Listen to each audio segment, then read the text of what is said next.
I grew up here in the Mississippi Delta. We all lived it with fear that somebody would come abduct us like they did Emmett Till.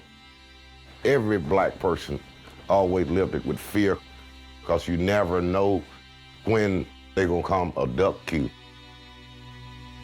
This is our American story. This isn't Black history, this is history. Stop and think about why it is that you've never studied history at this level. What's happening in American society that keeps you from understanding?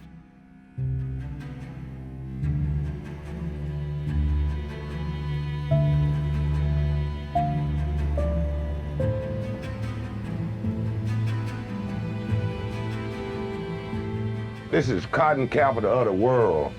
And these people made a lot of money off cotton, and they didn't want to change the way they do things here in the Delta because cotton was gold. They had a lot of power. They had a lot of political power because they had money. And this whole Mississippi Delta owned by 8 different peoples on the whole Mississippi Delta. Money would dictate it all. I was born on the plantation. Sharecropping is not slavery, but it's slavery. We work 50-50 for the boss man. But we always come out in the hole. We never could make a profit because he was keeping the books.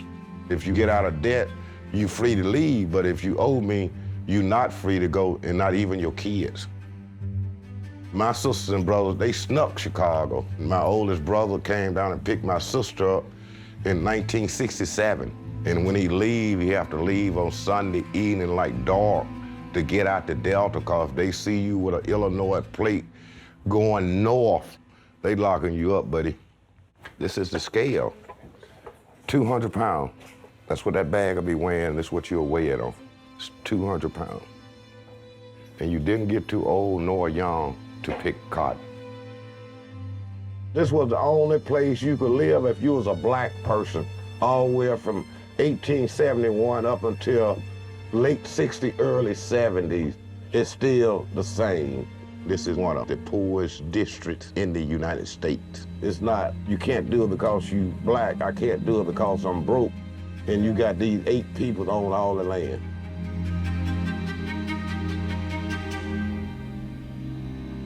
This is the Tallahatchie Bridge here in the Tallahatchie River. This is the river that Emmett Till was thrown into.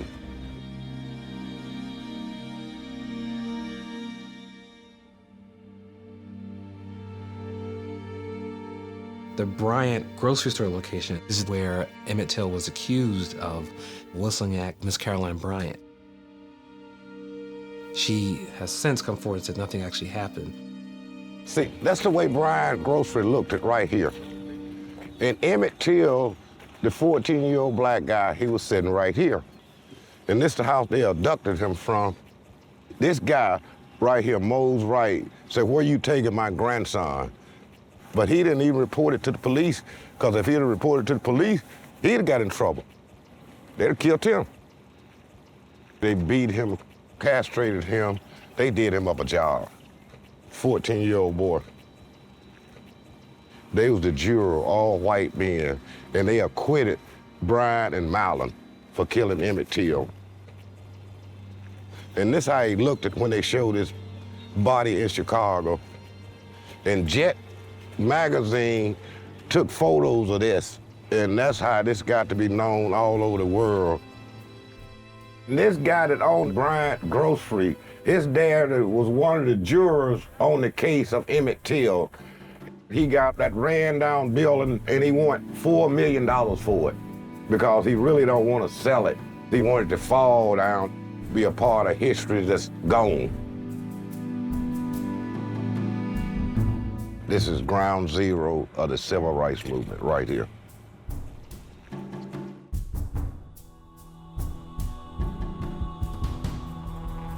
This isn't just Black history, it's American history.